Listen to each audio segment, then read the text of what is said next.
Karvek had seen a lot of things in his 300-year career as the Galactic Institute's lead xenopsychologist. He had watched the Vren dissolve into puddles when confronted with abstract mathematics. He had documented the Kelthric species entering catatonic states when exposed to the color purple. He had even witnessed, and this still gave him nightmares, a Gorvian attempting to mate with a mining drill under the influence of fermented spore extract. But nothing, absolutely nothing in his extensive experience had prepared him for what he was watching right now on his display screen. A human was laughing.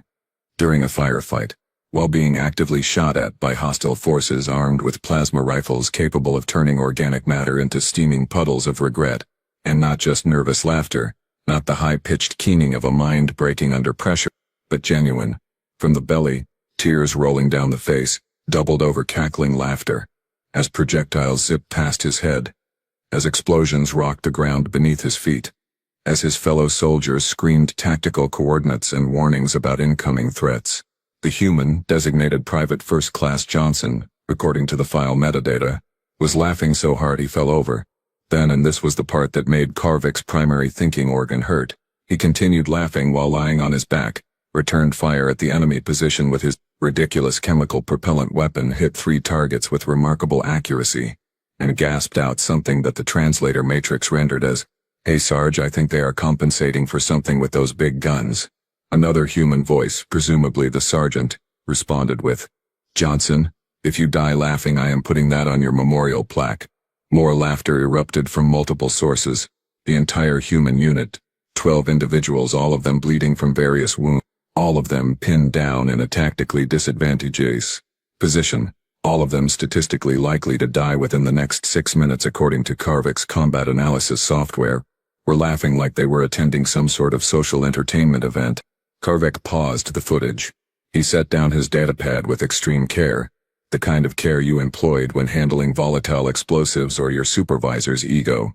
He stood up from his workstation, walked precisely 4.7 meters to the nearest waste disposal unit, and seriously considered vomiting into it. His species did not actually vomit. They expelled toxins through dermal pores, but the sentiment remained. He wanted to reject this information on a physical level, to purge it from his system, to pretend he had never seen it, but he had seen it, and worse, much worse. This was not an isolated incident. He had 17 more files just like this one, 17 separate combat engagements where humans had responded to mortal danger with humor, with jokes, with laughter that should not exist in any rational biological framework. Karvek walked back to his workstation, picked up his datapad, and sent Priority Alpha communications to Then and Veshra. The message was brief. The emergency meeting required, bring sedatives. Possibly enough for all 3 of us. The humans have done something that makes no sense again, and this time it might be worse than weaponizing their own caffeine addiction. He sat down, pressed play on the footage, and watched Johnson get back up, still chuckling, still shooting, still absolutely refusing to acknowledge that he should be terrified. The combat analysis software recalculated survival probability based on observed human behavior and returned an error message. Apparently, the mathematics could not account for a species that treated certain death as comedic material. Karvek made a note in his research log. Day 462 of human observation. Subject species continues to violate every known principle of survival psychology, requesting budget increase for therapy sessions. For myself, not the human. The humans seem fine, which is part of the problem. Karvek stared at the datapad in his primary appendages, then looked up at the observation window, then back down at the pad. He repeated this cycle 4 times before accepting that yes, the information displayed was real, and no, he had not accidentally ingested a hallucinogenic compound during his morning nutrient intake. The humans, those bipedal chaos engines from the 3rd planet of an unremarkable yellow star, had done something that violated approximately 17 established principles of xenopsychology. They had laughed. During combat, while being shot at, one of them had apparently laughed so hard he fell over, and then continued laughing while returning fire from a prone position.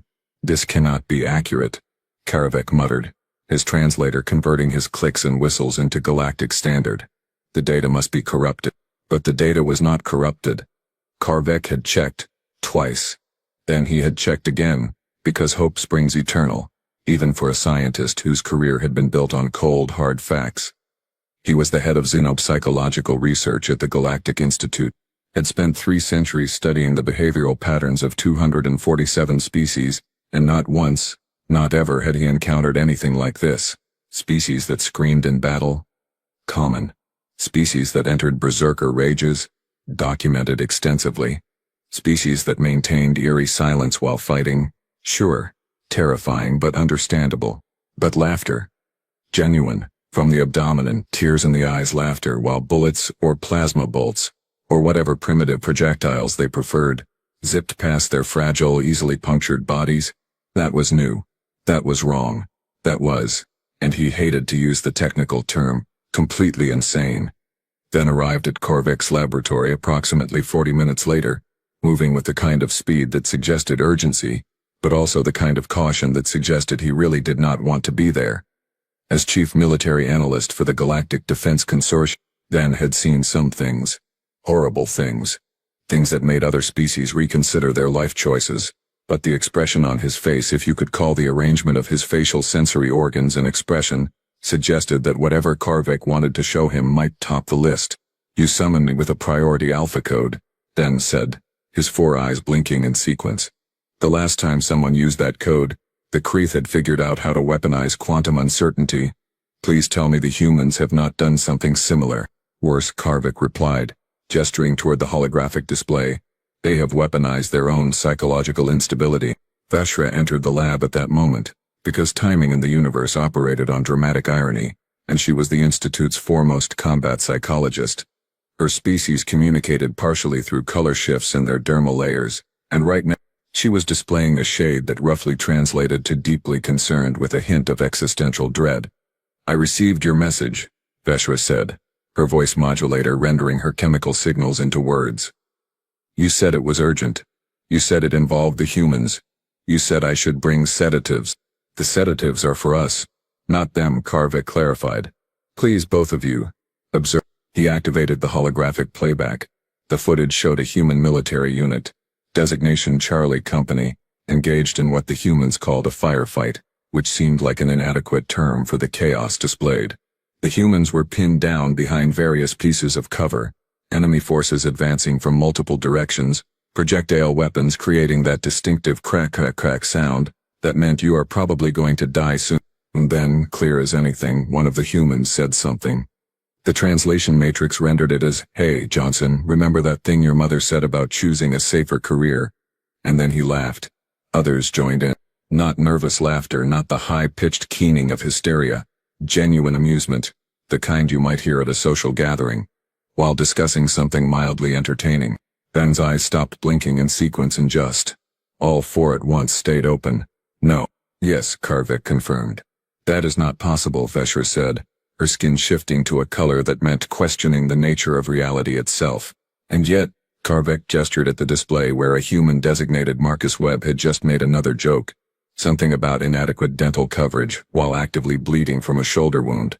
The thing about humans, and this was documented extensively in the files marked "Do Not Engage," unless absolutely necessary, was that they came from what the galactic community politely termed a high-intensity survival environment. Other species used less polite terms. Death world, nightmare planet. That ball of suffering and violence where evolution apparently got drunk and decided to make everything terrible. Earth, as the humans called it, had weather that could kill you, animals that wanted to kill you, plants that could kill you, and microorganisms that specialized in killing you in creative ways. The gravity was punishing by galactic standards. The atmosphere was corrosive.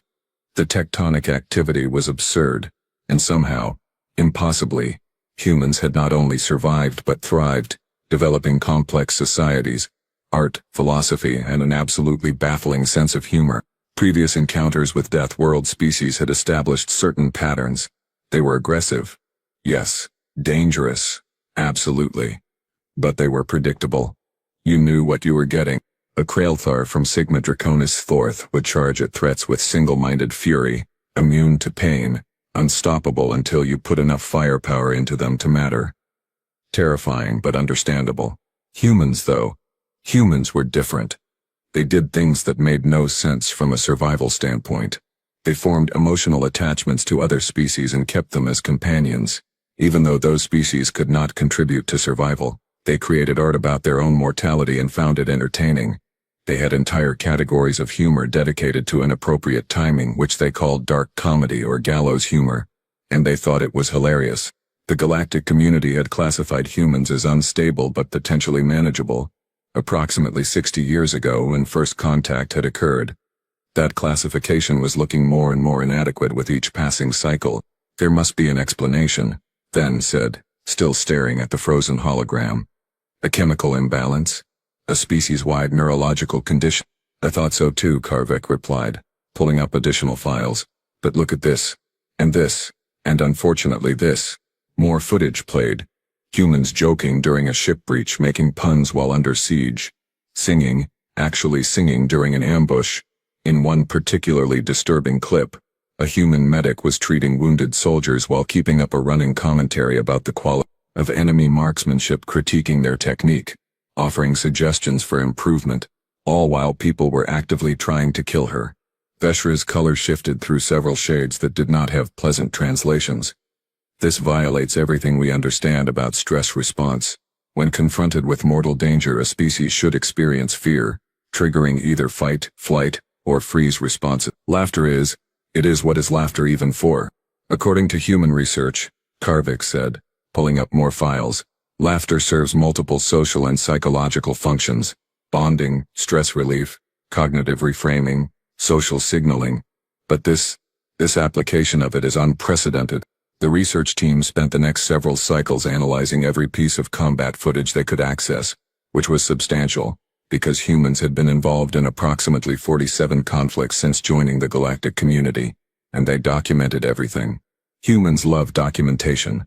They recorded battles, analyzed them, learned from them, and apparently made jokes about them the entire time. Karvik's working theory, which he was increasingly certain was correct but desperately hoped was wrong, was that humans had somehow evolved to use humor as a combat enhancement mechanism. Every other species experienced decreased cognitive function under extreme stress, tunnel vision, reduced decision-making capability, impaired fine motor control, standard survival responses that kept you alive long enough to escape, but made you less effective in prolonged engagements. Humans, somehow, impossibly, seemed to get better. Their accuracy improved. Their tactical decisions became sharper. Their unit cohesion increased. And the more they joked, the more they laughed, the more effective they became. It was like watching a species turn their own terror into fuel, transforming what should paralyze them into what empowered them. Look at this engagement, then said, highlighting a section of footage from a border skirmish. Human unit is outnumbered 3-1. Standard tactical analysis suggests immediate retreat. But watch, right here, one of them says. He checked the translation. Well, at least we will have an exciting story for the bar. And then, Veshra prompted. And then they win. Then said flatly, decisively, with minimal casualties, while continuing to maintain verbal communication that serves no tactical purpose except to keep themselves amused. Karvik pulled up neurological scans, hormone analysis, genetic markers, anything that might explain the phenomenon. Human brain chemistry during combat was fascinating and horrifying. Their stress hormones spiked. Yes, as expected, but alongside the cortisol and adrenaline there were endorphins, dopamine, serotonin, the same neurochemicals associated with pleasure, with reward. Within this was the concerning part. Addictive behavior. They are getting a positive feedback response from combat stress, Karvik said slowly. The laughter triggers a chemical cascade that makes them feel good, which reinforces the behavior, which makes them more effective, which creates more stress, which triggers more laughter. It is a loop that makes them better at killing things, then added helpfully. I need a sedative now, Veshra announced, her color shifting to something that probably meant, I have seen too much and require chemical assistance. The team ran simulations trying to recreate the conditions that triggered human laughter in combat. They failed. Repeatedly. Spectacularly. The simulations could not account for the sheer unpredictability of human responses. In one scenario designed to induce maximum stress, the simulated humans should have experienced complete psychological breakdown.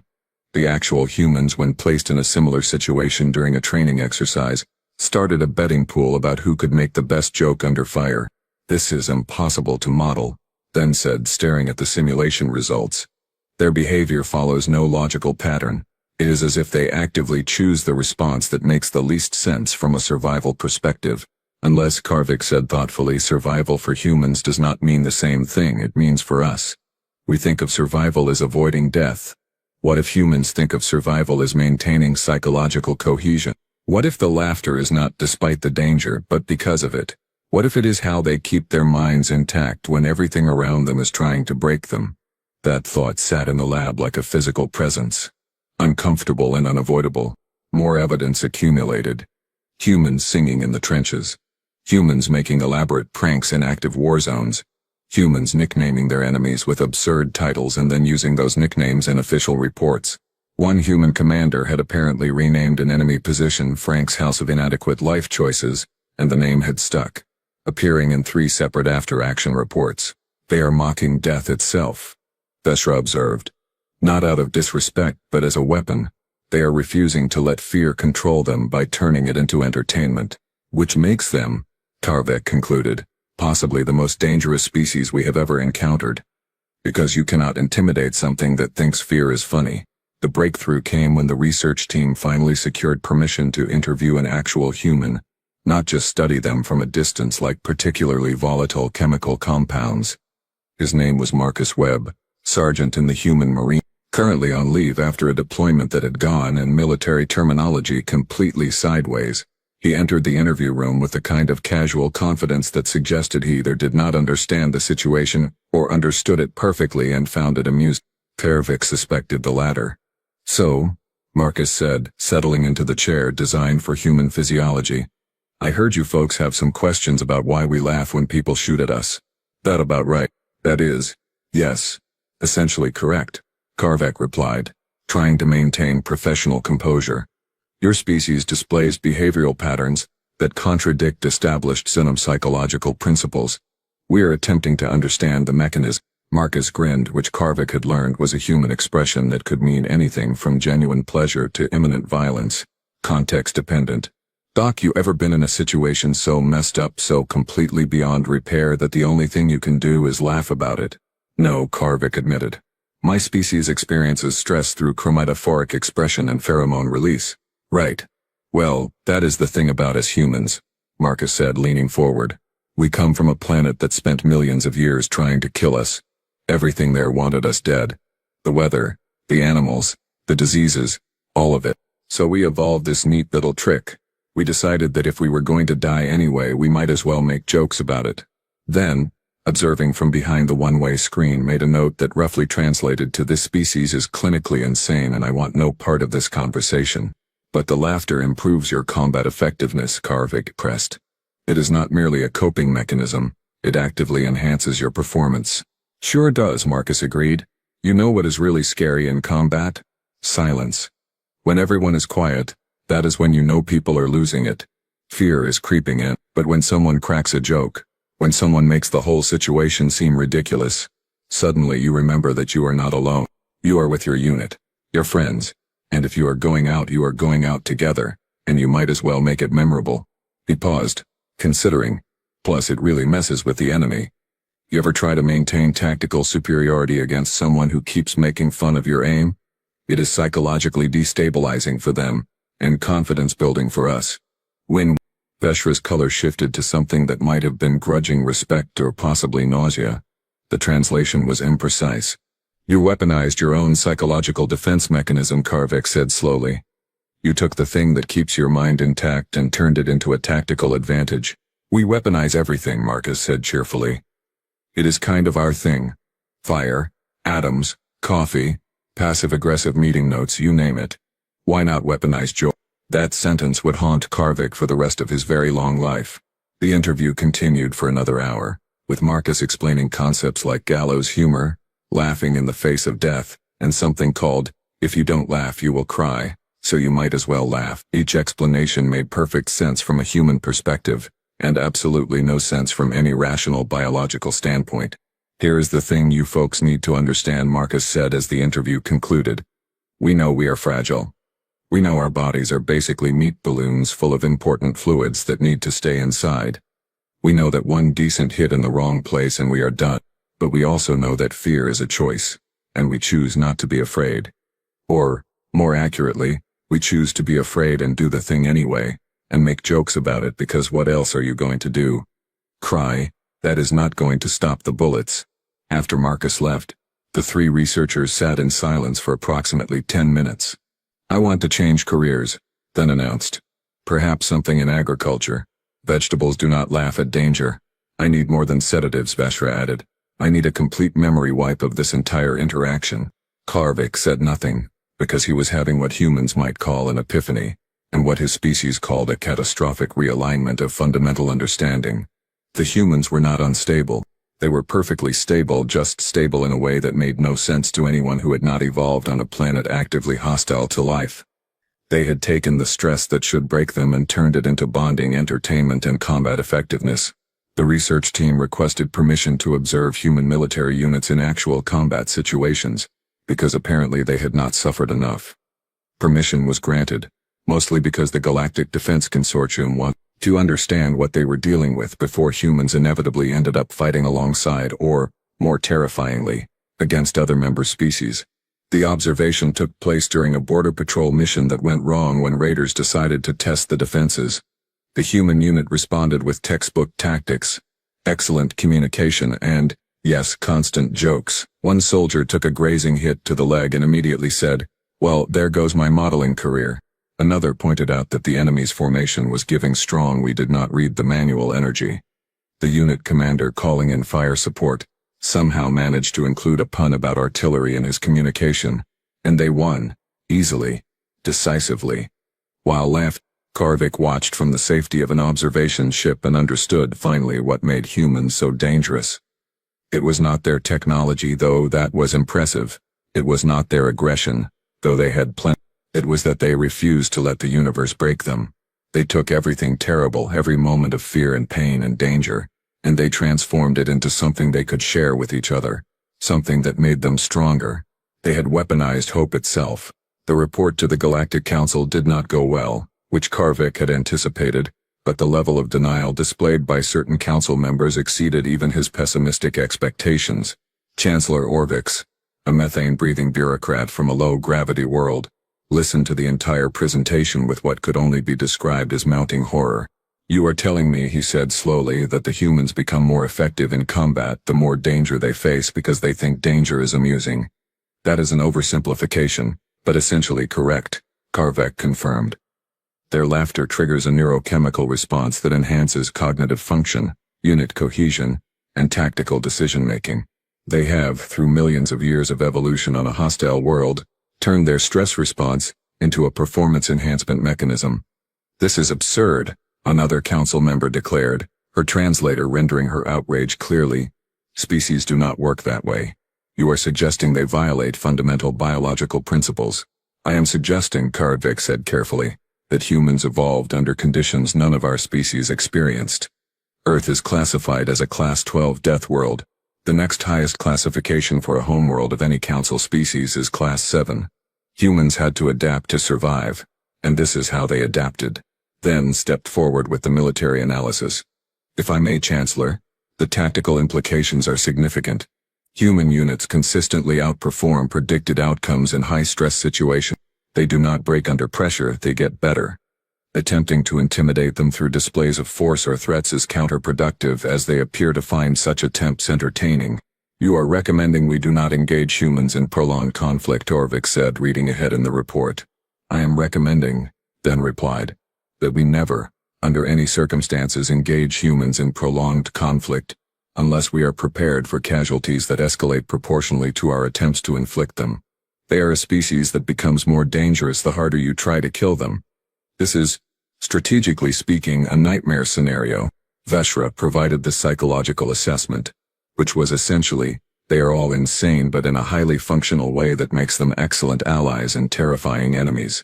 She used more professional language, but that was the core message. The council debated for hours. Some members wanted to restrict human expansion. Others wanted to recruit humans specifically for their combat effectiveness. A few suggested extensive study before making any decisions, which was the closest thing to wisdom Karvik heard all day. Eventually, Chancellor Orvix made his ruling. The humans will be reclassified from unstable but potentially manageable to stable in unpredictable ways. Approach with caution and possibly humor. Their military will be flagged as high-priority recruitment for coalition forces, and, this is critical, no member species is authorized to engage Earth or human colonies in hostile action without unanimous council approval, because they will fight back, someone asked. Because they will fight back while laughing, Orvix corrected. And that, apparently, makes them nearly impossible to defeat.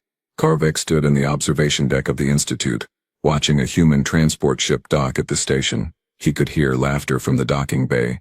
Human crew members exchanging what his translator rendered as jokes about the station's food quality and humorous observations about alien anatomy. They were so casual, so at ease, so completely unbothered by the fact that they were fragile biological entities floating in the void of space, one hull breach away from death. 3 cycles of research, countless hours of analysis, multiple interviews, and Korvik finally understood. Humans did not laugh despite the danger. They laughed because of it, because laughter meant they were alive. They were together, and whatever the universe threw at them, they would face it with their companions, their friends, their fellow fragile meat balloons full of important fluids. They had taken the most terrifying fact of existence, that death was inevitable and life was dangerous, and they had decided to make it funny. Not to diminish it, but to rob it of its power over them. A human walked past the observation window, noticed Karvik watching and waved. Then, because humans could not help themselves, she pressed a small sign against the window. It read, in Galactic Standard, "Smile, you are on camera, and also we are all going to die someday, so you might as well enjoy the show." Karvik did not have the facial structure to smile, but he flashed his chromatophores in the pattern his species used for acknowledgement of shared absurdity. The human gave him a thumbs up, which he had learned meant approval, and walked away laughing at something her companion said. Karvik turned back to his datapad and began composing a message to his colleagues. "Further research required," he typed. "Humans continue to violate established principles of psychology, biology, and tactical analysis. Recommend ongoing study, possibly from a safe distance, and development of sense of humor for all researchers assigned to human interaction protocols." He paused, considered, then added one final note. "Also recommend investment in human entertainment. If we are going to coexist with a species that thinks everything is funny, we should probably understand what they find amusing. Current leading theory: everything. Especially danger. Especially death. Especially us trying to understand that." From somewhere in the station, Karvik heard an explosion, then laughter, then a human voice saying something about "that is definitely going in the incident report." He checked the station alerts. No actual emergence, just humans conducting what they called live fire training exercises, and what everyone else called unnecessarily dangerous activities that should be prohibited. The humans were not unstable, Karvik decided. The humans were simply playing a different game than everyone else. One where the rules included laugh at everything and never let them see you scared, and if you are going to die anyway, go out with a good joke. It was terrifying. It was incomprehensible. It was somehow inspiring. Karvik downloaded the latest human comedy special onto his datapad. If he was going to spend the next few decades studying these bizarre primates, he might as well try to understand what made them tick. The title was Laughing Through the Apocalypse, a human comedy special. Of course it was.